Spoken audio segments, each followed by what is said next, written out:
Halo guys, selamat datang kembali di channel YouTube Teman Cerita Horor. Yang baru bergabung silahkan di subscribe dulu ya. Oke, cerita horor kali ini berjudul Siluman Anjing Bila Kosong. Kalian penasaran kan? Jadi tanpa berlama-lama, yuk langsung aja kita masuk ke ceritanya. Cekidot. Cerita ini kejadiannya di tahun 2010. Ada satu peer group gitu, yang mereka udah temenan dari SMP. Ada 6 orang, 3 cewek 3 cowok. Namanya Bagas, Dito, Omar. Terus yang ceweknya Vega, sama 2 lagi cewek. Nah, mereka berenam ini nginep di sebuah villa di daerah Cipanas. Villanya tuh kayak kumpulan villa banyak dalam satu kawasan gitu loh, Natmuy. Kayak di satu perumahan gitu. Gue gak tau pasti sih dalam satu perumahan apa enggak, tapi ya intinya mereka berdekatan lah si villa ini. Cipanas tuh mana sih? Puncak ya, puncak sana yang lagi, weh. Oh, nah mereka tuh nyewa salah satu villa di situ. Nah, di tahun 2010 itu mereka udah pada kerja, kayak umur 20-an gitu lah, di tempat yang beda-beda. Udah tuh singkat cerita, si Vega ini udah nyewa villa itu buat long weekend. Jadi kayak, misalkan mereka nginep di hari Kamis, Jumat sama Sabtu. Kamis malam itu, mereka jalan tuh dari Jakarta, touring naik motor sekitar jam 7 atau 8 malam lah. Jadi sebelum jam 12 malam, mereka tuh udah nyampe dan bisa santai-santai sebelum istirahat. Udah tuh mereka nyampe, villa ini tuh posisinya di tengah villa lain gitu loh. Jadi kayak di tengah-tengah di antara si kawasan villa itu. Dan ternyata di sekitar situ tuh banyak villa yang terbengkalai gitu, Moy. Tapi pagarnya beda kan? Pagarnya beda-beda. Oh, iya. Jadi kayak emang berdekatan aja. Cuman banyak banget villa-villa yang udah gak kepake. Ya. Udah kelihatan rusak banget. Benar-benar ditinggalin gitu lah. Nah, Omar, Dito, sama Bagas yang suka banget horor, ini tuh udah punya pikiran-pikiran buat datengin si villa-villa kosong gitu. Nah, si Vega sempat bilang, jangan macam-macam bego, kita mau senang-senang di sini. Terus Bagas tuh bilang, oh enggak, ini di toko bercanda mulu dia emang. Udah tuh di malam itu, Kamis malam berarti malam Jumat ya. Itu tuh mereka ngobrol-ngobrol di teras sambil pada ngerokok. Sampai sekitar jam 2-an malam, mereka pada tidur tuh. Kecuali Omar. Omar ini sebelum tidur sama teman-temannya, dia beli rokok dulu. Nah, besok paginya, hari Jumat nih, si Omar cerita ke Bagas. Gas, tadi malam gue ngelewatin villa kosong. Gue denger ada suara anak kecil nangis. Terus si Bagus bilang, hah, terus gimana? Ya gue kebut lah motornya. Udah tuh dari situ Bagus bilang, panggil Lito, kita uji nyali lah, ibarat kata gitu. Jadi di malam ini, mereka tuh bakal uji nyali. Mereka nyebutnya tuh eksplorasi. Nah, cuman si Bagas bilang, jangan sampai ketahuan yang lain. Akhirnya di malam itu, mereka bakar-bakar, seru-seruan sampai jam 12-an malam, belum pada tidur tuh. Sampai akhirnya jam 1:30 malam baru pada tidur tuh, cewek-cewek. Nah, barulah pada ngendap-ngendap. Mereka keluar, sampai di villa kosong yang dibilang sama Omar tadi. Itu langsung tuh, dia bikin keributan di dalam situ. Dia teriak-teriak, woi, mana sini lu yang gangguin temen gua? Set. Nah, di situ mereka kayak ngelakuin si uji nyali atau eksplorasi itu tuh emang bawa senter tembak. Dan pas di center-centernya di dalam villa itu tuh nggak ada apa-apa, Nat.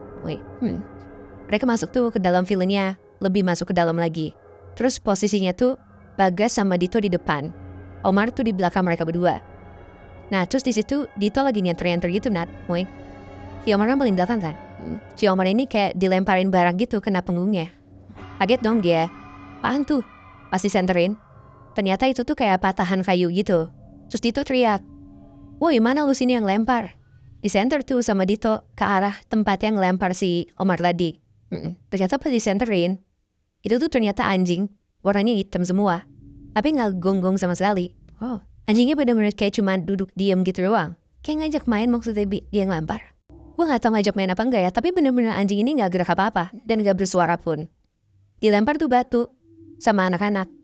Tapi anjingnya gak kenapa-napa, malah tembus. Terus teriak tuh si Dito di situ, siluman. Dilempar lagi sekali lagi.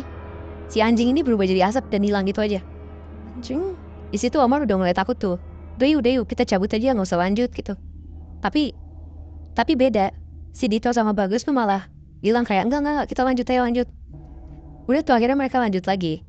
Mereka masuk lagi ke dalam villa itu, makin ke belakang, ke daerah belakang villa ini. Nah, dan di villa ini tuh di bagian belakangnya, di halamannya, itu kayak ada kolam renang gitu, Nat, Moy. Yang kayak udah kering, gak keurus, banyak daun-daun kontol gitu-gitulah. Dan di samping kolam renang ini, kayak ada ruangan bilas gitu. Kayak kalau misalkan lo habis berenang, mandi, bilas di kamar mandi gitu, disenterin tuh ke bagian situ sama si Bagas. Ternyata pas disenterin ke sana, kayak ada sempat sekelebat bayangan putih lewat gitu loh. Set, gitu.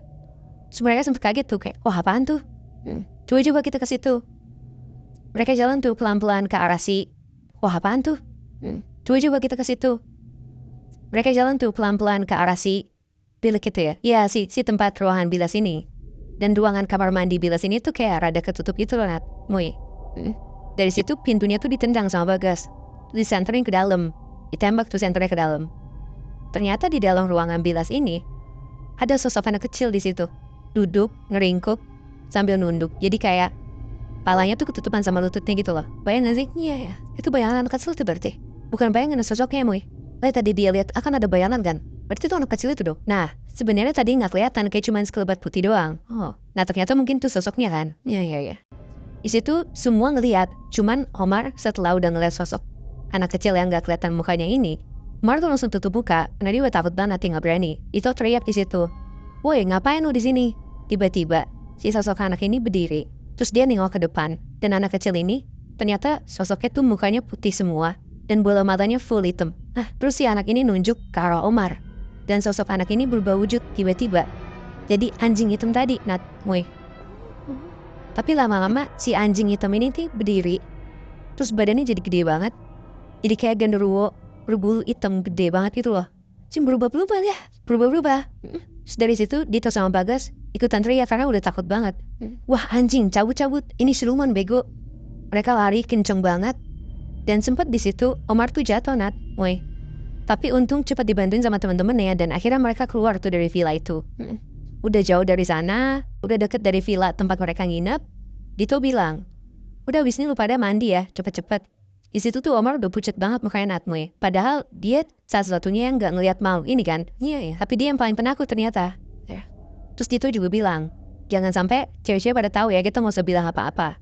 Udah tuh, mereka bertiga mandi. Terus mereka tidur di depan TV sambil ngidupin lampu. Karena mereka bertiga juga ternyata takut, udah gak berani lagi. Nah, singkat cerita, besok paginya, semua orang udah pada bangun. Kecuali Omar. Dan ternyata pas ditepok-tepok kayak digoyang-goyangin, Omar ini gak bangun-bangun. Meninggal. Enggak Nat, napas. Tapi badannya tuh dingin dan kaku. Cuman digoyang-goyangin tepok-tepok tuh gak bangun-bangun si Omar ini. Si Vega nanya ke anak-anak, lu tadi malam pada ngapain, pada dari mana? Nih anak kenapa nih? Si anak-anak pada nggak mau jawab, pada nggak berani ngasih tahu sejujurnya apa gitu ya. Akhirnya si Vega ini inisiatif lah. Dia nelpon kenalannya dia, kayak ustadz muda gitu lah. Diceritain kondisinya gimana ke temennya lo telepon. Dan dari seberang sana si ustadz ini ngomong, lo di daerah mana, pulangnya kapan? Kasih tahu sama Vega, gue di daerah Cipanas, villanya di sini, baliknya sebenarnya harus hari ini, hari Sabtu. Ya udah kata ustadznya dari seberang sana, udah tunggu aja gue di sana, jangan kemana-mana dulu. Nah tapi lu pastiin ya, si temen lu ini, lu kayak temenin dia di sampingnya, dan lu yasinan di samping dia. Dan ganti-gantian, jangan sampai yasinannya berhenti, sampai gue datang, kata ustadznya gitu.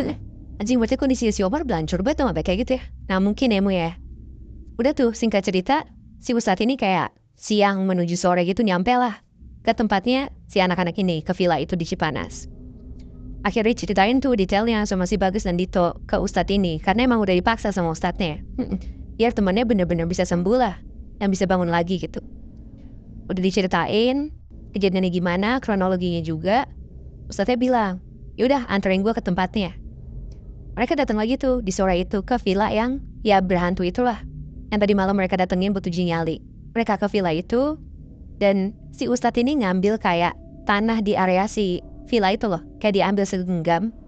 Terus balik lagi ke villanya dan ditabur ke sampingnya Omar ini. Sambil si ustadz ini kayak bawa air segelas sama daun bidara. Gue gak tahu daun bidara ini kayak khasiatnya apa gitu ya. Cuman ini mungkin cara si ustadznya buat nyembuhin si Omar itu. Udah tuh dia racik-racik sambil doa-doa terus. Dan kayak diciprat-cipratin ke Omar. Dan gak lama dari situ, untungnya Omar bangun Nat, Moy. Tapi bangunnya ini kayak mendadak ngos-ngosan gitu loh. Kayak kaget banget pas baru bangun. Udah tenangan, diceritain sama si Omar apa yang kejadian pas dia tidur gitu ya. Jadi ternyata Nat, Moy, di dalam tidurnya Omar ini, Omar tuh kayak di dalam sebuah hutan. Yang sekelilingnya dia tuh pohon-pohon gede banget. Terus dia tuh kayak diikat sama akar-akar pohon gitu. Jadi nggak bisa gerak sama sekali. Kayak diculik gitu ya. Dan di depannya Omar ini, di dalam mimpinya dia itu, berdiri si anak kecil yang tadi malam mereka lihat.